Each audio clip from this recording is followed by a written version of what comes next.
Now we see how to solve quadratic equation by completing the square method. यानी अगर हमको किसी भी क्वाड्रेटिक इक्वेशन को सॉल्व करना है कंप्लीटिंग द स्क्वायर मेथड से, तो हम किस तरीके से करते हैं।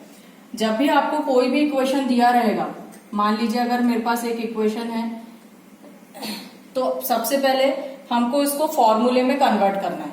अब फॉर्मूले में कन्वर्ट करना है, इसका मतलब हमको उसको हमेशा पहले आइडेंटिटी में कन्वर्ट करना है। यानी इसमें हम हमेशा सबसे पहले आइडेंटिटी का यूज करेंगे।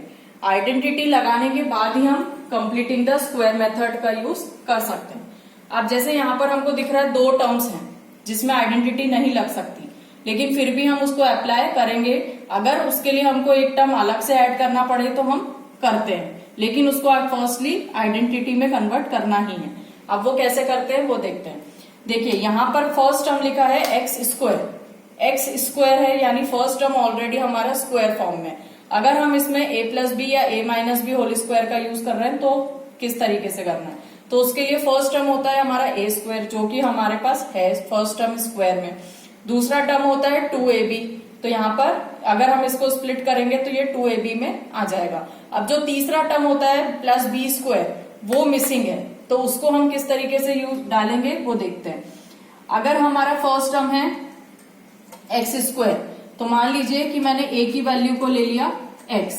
हमारी आइडेंटिटी होती है a प्लस बी का whole square, a square plus 2ab plus B square, ये होते हैं हमारी आइडेंटिटी।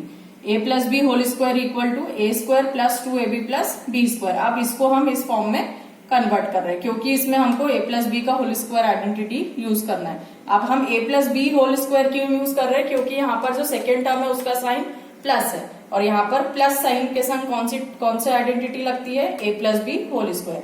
तो हमने फर्स्ट टर्म a स्क्वायर था तो वो हो गया हमारा एक्स स्क्वायर, यानी हमारी a की वैल्यू हो गई x। अब दूसरा टर्म होता है हमारा 2 into A into B. 2ab का मतलब 2 इंटू ए की वैल्यू है हमारे पास तो हमने लिखी x। अब हमारे पास b की वैल्यू नहीं है, तो b की वैल्यू हम किस तरीके से लेंगे वो देखिए। यहाँ पर हमको चाहिए 4x, अभी हमको मिल रहा है 2x। अभी हमने 2a यूज किया, 2ab में से अभी हमने 2a यूज किया है। a की वैल्यू x है तो हमारा 2a आ गया, यानी अभी इसमें हमको b को भी मल्टीप्लाई करना है। तो b की वैल्यू कैसे मिलेगी, यहाँ पर हमको चाहिए 4x, अभी हमको मिल रहा है 2x, तो यानी इसको 4x बनाने के लिए यहाँ पर मुझे इंटू 2 करना पड़ेगा। अब देखिए 2ab 2 2 जा 4x, यानी जो टर्म चाहिए था वही मिल गया हमको एज इट इज। तो यानी हमने अपने मन से एडिशनल में यहाँ पर क्या ऐड किया, क्या मल्टीप्लाई किया 2, क्योंकि हमको उसको आइडेंटिटी में कन्वर्ट करना है। तो ये हो गया a square plus 2 into A into B. ये वैल्यू नहीं थी लेकिन हमने अपने मन से डाली है। अब अगर हम इसके थर्ड टर्म पे जाए तो वो होता है प्लस बी स्क्वायर, तो प्लस बी स्क्वायर। अब b की वैल्यू हमने क्या ले ली 2, तो यानी यहाँ पे हम करेंगे b स्क्वायर 2 का स्क्वायर, तो ये बन गया a square plus 2 into A into B plus B square. तो यानी इस पूरे में हमने आइडेंटिटी लगा सकते हैं, इस पूरे में क्योंकि हमने इसको आइडेंटिटी के फॉर्म में कन्वर्ट कर लिया। a square plus 2ab plus B square, तो a प्लस बी का होल स्क्वायर लग सकता है, तो इसको हम x प्लस 2 का होल स्क्वायर लिख सकते हैं क्योंकि आइडेंटिटी में कन्वर्ट हो गया a प्लस बी का होल स्क्वायर। लेकिन यहाँ पर हमको जो इक्वेशन गिवन था वो था x square plus 4x equal to 0, यानी एक्स स्क्वायर प्लस 4x यहीं तक गिवन था। हमने अपने मन से जो एडिशनल लगाया वो है प्लस 2 स्क्वायर। अब प्लस 2 स्क्वायर मतलब 4, तो जब हमने अपने मन से यहाँ पर आइडेंटिटी में कन्वर्ट करने के लिए हमने अपने मन से यहाँ पर 2 स्क्वायर लगाया प्लस 2 स्क्वायर, जो कि हमारी इक्वेशन में नहीं है, तो यानी इसी के संग हमको इसको माइनस भी करना पड़ेगा क्योंकि ये हमारी इक्वेशन में था ही नहीं। तो अगर हमने प्लस 2 स्क्वायर लगाया तो हम साथ ही साथ माइनस 2 स्क्वायर भी लगा देंगे इक्वल टू 0, क्योंकि हमारे पास जो इक्वेशन गिवन है हमको उसको चेंज नहीं करना है, सिर्फ उसको आइडेंटिटी में डालने के लिए, आइडेंटिटी यूज करने के लिए हम अपने मन से अगर किसी टर्म को यूज कर रहे हैं ताकि वो आइडेंटिटी में कन्वर्ट हो जाए, तो जो भी टर्म हमने अपने मन से यूज करी है उसी के संग हम तुरंत उसको हटा भी देंगे। अब हमने यहाँ पर प्लस 2 स्क्वायर डाला था, हटाने के लिए हमने उसी के संग तुरंत माइनस 2 स्क्वायर कर दिया। तो इस तरीके से हम आइडेंटिटी में किसी भी इक्वेशन को पहले कन्वर्ट करेंगे और फिर उसको सॉल्व करेंगे। तो ये पूरे यहां से यहां तक हमारी आइडेंटिटी लग गई a प्लस बी का होल स्क्वायर। a की वैल्यू हो गई हमारी x और हमारी b की वैल्यू हो गई 2। तो a प्लस बी का होल स्क्वायर, इसी के संग यहां पर है -2 स्क्वायर इक्वल टू 0। तो इस तरीके से हमने -2 स्क्वायर इक्वल टू 0। अब हम इसको सॉल्व करेंगे, क्योंकि देखिए यहाँ पर हम जो मेथड यूज कर रहे हैं वो है bye completing the square method, यानी हमको स्क्वायर्स में पहले उसको कन्वर्ट करना है। अब देखिए दोनों साइड स्क्वायर आ गया है, फिर ही हम इस मेथड को यूज कर सकते हैं। तो इसलिए हमको हमेशा इसको पहले आइडेंटिटी में कन्वर्ट करना रहेगा ताकि हमको स्क्वायर मिले। और आइडेंटिटी में डालने के लिए आपने जो भी टर्म अपने मन से लिया है तुरंत आप उसको हटा भी दीजिए। हटा दीजिए इन द सेंस उसका अपोजिट साइड साइन लेके तुरंत वहीं पर ऐड कर दीजिए। यहाँ पर हमने +2 स्क्वायर लिया है तो हमने साथ में -2 स्क्वायर लगा दिया। अगर यहाँ पर हमने -2 स्क्वायर लिया होता, मान लीजिए माइनस के संग हम कोई टर्म ऐड कर रहे हैं तो हम उसके संग प्लस लगा देंगे, क्योंकि अगर सेम वैल्यू है साइन अलग है तो वो कैंसिल हो जाता है। तो ये हमने ले लिया। अब हम x + 2 का स्क्वायर, ये -2 स्क्वायर कॉन्स्टेंट है और माइनस है तो हम इसको पहले राइट साइड में ले जाते हैं। तो 2 स्क्वायर में यहाँ माइनस है तो राइट साइड में जाके प्लस हो जाएगा 2 स्क्वायर। अभी मैं इसको स्क्वायर नहीं कर रही हूँ ताकि आपको इजीली समझ में आएगा। सिर्फ ये कांस्टेंट पार्ट था, 2 स्क्वायर 4, 2 का स्क्वायर 4 होता है, यानी ये -4 था तो अभी हमने इसको just as it is right side में शिफ्ट किया। तो यहाँ माइनस साइन के संग था, इधर जाके प्लस हो गया। अब देखिए दोनों साइड स्क्वायर है तो आप हमेशा स्क्वायर को अभी यहाँ पर स्क्वायर से रहने दीजिए, क्योंकि यहाँ पर जाके ये देखिए दोनों साइड स्क्वायर है तो ये स्क्वायर से स्क्वायर कैंसिल हो जाता है। तो ये मेथड आपको बहुत इजी रहेगा। अगर आप इसको 4 लिख दोगे तो फिर आपको 2 स्क्वायर में कन्वर्ट करना ही पड़ेगा, क्योंकि हमको इस वाले लेफ्ट वाले पोर्शन से स्क्वायर साइन हटाना रहेगा, तभी हमारी एक्स की वैल्यू आएगी। तो उससे बेटर है कि हम उसको अभी यहाँ पे सॉल्व करें ही ना, उसको स्क्वायर ही रहने दें। हमेशा आप इस स्टेप पे आके दोनों साइड LHS RHS दोनों में कोशिश करिए कि आपको स्क्वायर ही मिले, क्योंकि हम जब दोनों स्क्वायर्स कैंसिल कर देंगे तो बहुत इजी हो जाएगा सॉल्व करना। अब दोनों साइड पे स्क्वायर था तो वो कैंसिल हो गया, यानी अब हमारी इक्वेशन जो बची है वो हुई x + 2 = 2। इधर का x + 2 और इधर का 2, क्योंकि दोनों साइड स्क्वायर था तो वो कैंसिल हो गया। अब अगर हम x की वैल्यू को फाइंड आउट करें तो इसके साथ यहाँ पर x + 2 = 2 था तो x = ये वाला 2 लिखा, और क्योंकि x के संग लेफ्ट साइड में +2 था यानी ये राइट साइड जाके -2 हो जाएगा, तो ये हो गया 0, यानी आपकी x की वैल्यू आ गई 0। तो इस तरीके से हम स्क्वायर मेथड को सॉल्व करते हैं, कंप्लीटिंग द स्क्वायर मेथड। इसका मतलब ये है कि आपको पहले उस इक्वेशन को स्क्वायर के फॉर्म में कन्वर्ट करना है। आइडेंटिटी के फॉर्म में हम उसको हमेशा पहले कन्वर्ट करते हैं। अब मान लीजिए अगर मेरे पास क्वेश्चन है 3x² - 5x + 2 = 0। अब देखिए इस क्वेश्चन में प्रॉब्लम क्या है कि यहाँ पर जो x² का कोफिशिएंट है वो है 3। अब 3 को हम कैसे भी स्क्वायर के फॉर्म में नहीं लिख सकते। मान लीजिए अगर यहाँ पर होता 4x² तो इसको हम 2x का होल स्क्वायर लिख सकते थे। अगर यहाँ पर होता 9x² तो इसको हम 3x का होल स्क्वायर लिख सकते थे। लेकिन यहाँ पर है 3x², यानी आप इसको स्क्वायर के फॉर्म में कन्वर्ट नहीं कर सकते हो, यानी हमको a² की वैल्यू नहीं मिलेगी। तो जब भी आपको ऐसा कोई कोफिशिएंट दिखे x² का जो परफेक्ट स्क्वायर नहीं है तो उसके लिए आपको सबसे पहले क्या करना है, इसको यहां से हटाना है। x² का कोफिशिएंट 3 है क्योंकि वो परफेक्ट स्क्वायर नहीं है, यानी हमको a² नहीं मिल पाएगा और इसको हमको आइडेंटिटी में तो कन्वर्ट करना ही है। तो उसके लिए सबसे पहला मेथड है कि आपको जो भी x² का कोफिशिएंट है जो परफेक्ट स्क्वायर नहीं है तो उसके लिए आपको उसको हटाना है। अब अगर मुझे मान लीजिए इस इक्वेशन में से x² का कोफिशिएंट जो 3 है इसको हटाना है तो उसके लिए मैं क्या करूंगी, इस पूरी इक्वेशन को डिवाइडेड बाय 3 करूंगी। पूरी इक्वेशन को डिवाइडेड बाय 3 का मतलब है इसका हर एक टर्म, तीनों टर्म्स 3 से डिवाइड होंगे। तो जब हम 3x² को डिवाइड करेंगे तो ये हो जाएगा 3x² divided by 3 - 5x divided by 3 plus 2 divided by 3 = 0।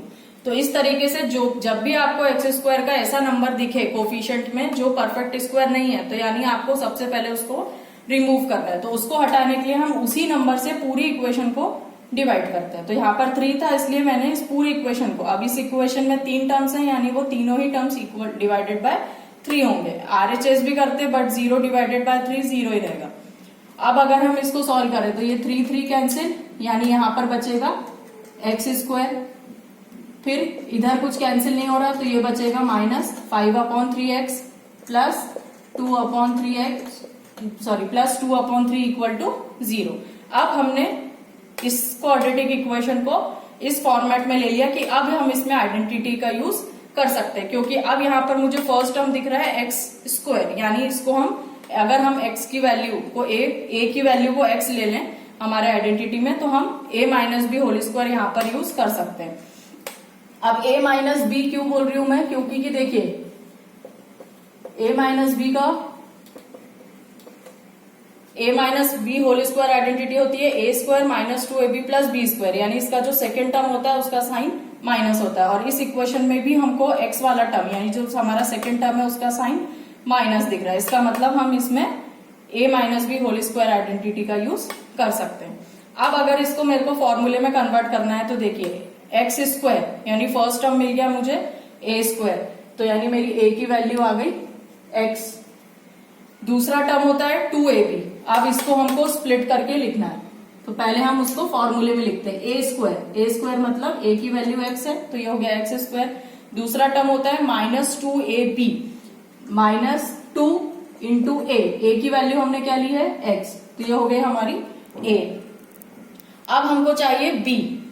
अब बहुत सारे बच्चों को यहाँ पर b की वैल्यू को फाइंड आउट करने में बहुत दिक्कत होती है, वो नहीं जज कर पाते कि यहाँ पर हम b की वैल्यू क्या लेंगे।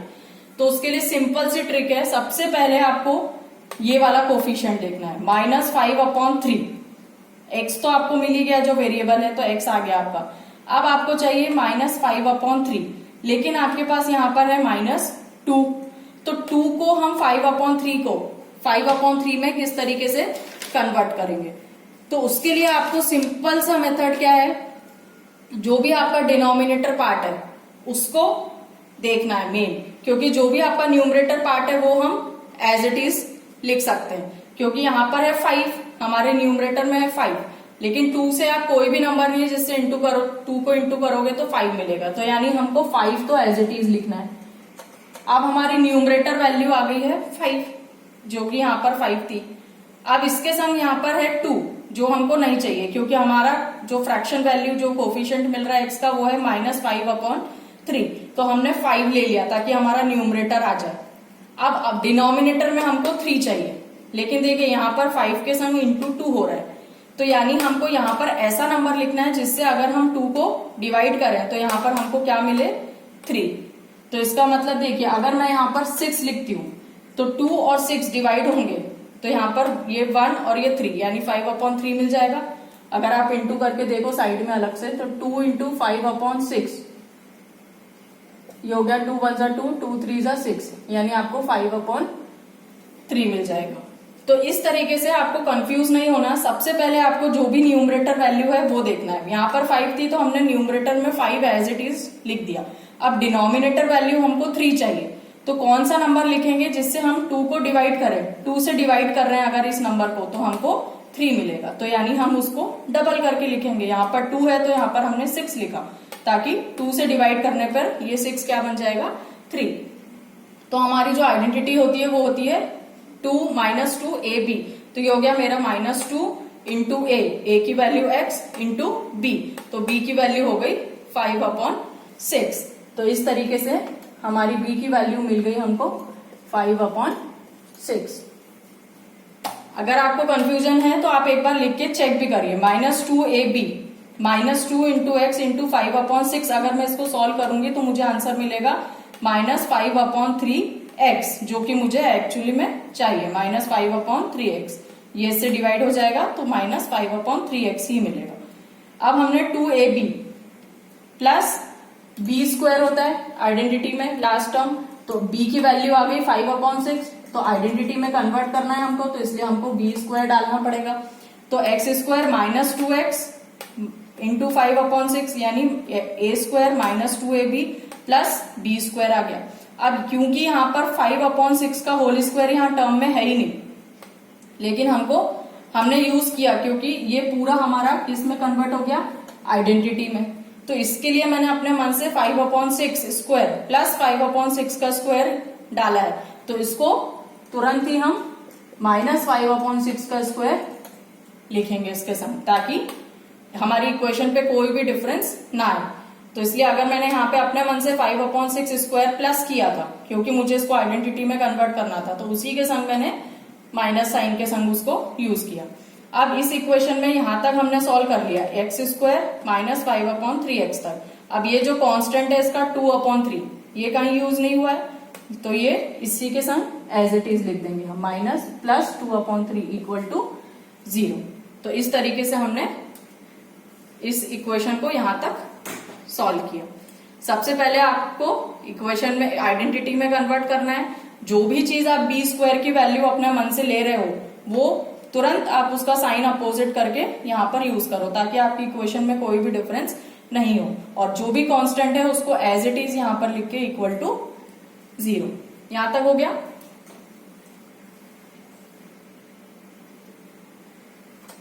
अब देखिए यहाँ पर x² - a² - 2ab + b², ये आइडेंटिटी दिख रही है, इसको हम लिख सकते हैं a - b का होल स्क्वायर। हमारी a की वैल्यू है x और b की वैल्यू है 5/6, तो ये बन गया x - 5/6 का होल स्क्वायर। इस पूरे को मैंने a - b whole square identity में यूज किया। उसके संग जो लगा है उसको अभी हम एज इट इज लिखेंगे। इसको आप चाहो तो सॉल्व करके लिख सकते हो, 5/6 का होल स्क्वायर, तो 5/6 का होल स्क्वायर बन जाएगा 5 × 5 = 25 एंड 6² = 36। तो आपकी -5/6 स्क्वायर की वैल्यू हो गई -25/36। इसके संग +2/3 जो हमारा लिखा था उसको हमने एज इट इज लिया।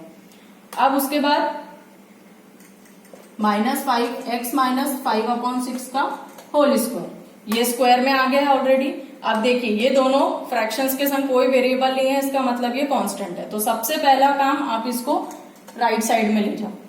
तो आप -25/36 है, तो इधर जाके +25/36 हो जाएगा। ये +2/3 है, तो यानी ये राइट साइड में जाके -2/3 हो जाएगा। हमेशा आप कांस्टेंट्स को राइट साइड में ले जाइए ताकि कंफ्यूजन ना हो।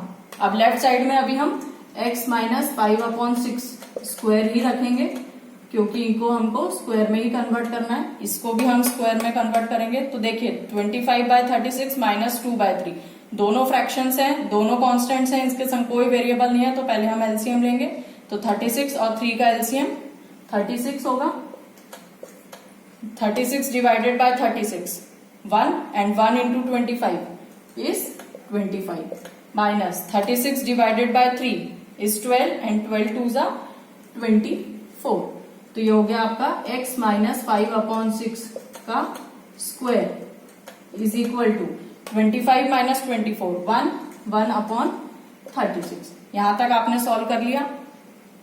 अब देखिए 1/36, अब क्योंकि हम completing the square method use कर रहे हैं, इसका मतलब हमको LHS और RHS दोनों में स्क्वायर को ही लाना है, तभी वो कैंसिल होंगे। तो लेफ्ट साइड में हमारा x - 5/6 square as it is है इक्वल टू 1/36 को अगर मुझे स्क्वायर के फॉर्म में लिखना है तो मैं 1/6 का होल स्क्वायर लिख सकती हूँ, क्योंकि 1/36 इज 1/6 स्क्वायर। अब देखिए LHS RHS दोनों साइड स्क्वायर आ गए, तो हम स्क्वायर्स को कैंसिल करेंगे। तो हमारे पास जो वैल्यू बची वो है x - 5/6 इज इक्वल टू 1/6। तो x की वैल्यू निकालने के लिए x इक्वल टू ये 1/6 जो राइट साइड में लिखा है उसको एज इट इज रहने देंगे। इसके संग -5/6 है, तो ये जब राइट साइड में जाएगा तो ये +5/6 हो जाएगा। 6 का एलसीएम 6 रहेगा, दोनों साइड 6 है। 6 divided by 6 1 1 × 1 1 plus 6 divided by 6 1 1 × 5 5 1 + 5 6 6 divided by 6, यानी आपकी x की वैल्यू आ गई 6 डिवाइडेड बाय 6, जो कि कैंसिल होके x इक्वल टू 1 हो गया। तो इस तरीके से हम कंप्लीटिंग द स्क्वायर मेथड से किसी भी क्वाड्रेटिक इक्वेशन को सॉल्व करते हैं। बहुत सिंपल मेथड है, कोई कंफ्यूजन वाली बात नहीं है, सिर्फ आपको प्रैक्टिस चाहिए और आपको आइडेंटिटीज अच्छे से पता होना चाहिए। पहले आप उसको कन्वर्ट करने की कोशिश करिए। अगर वो आइडेंटिटी में सेटिस्फाइड हो रही है तो जो भी आपने एडिशनल बी स्क्वायर की वैल्यू, यानी जो भी बी की वैल्यू आपने यूज करी है, तुरंत उसके संग उसका साइन अपोजिट करके लिख दीजिए, ताकि आपकी इक्वेशन पे कोई भी फर्क नहीं पड़ेगा। सिर्फ आपको उस चीज का ध्यान रखना, अगर आपको ए बी की वैल्यू मिल गई तो बाकी आप इजीली सॉल्व कर लोगे। और हमेशा ध्यान रखिए इसमें कि एलएचएस और आरएचएस दोनों साइड पे आपको स्क्वायर चाहिए, ताकि स्क्वायर स्क्वायर इजीली कैंसिल हो जाए और आपको एक्स की वैल्यू मिल जाए।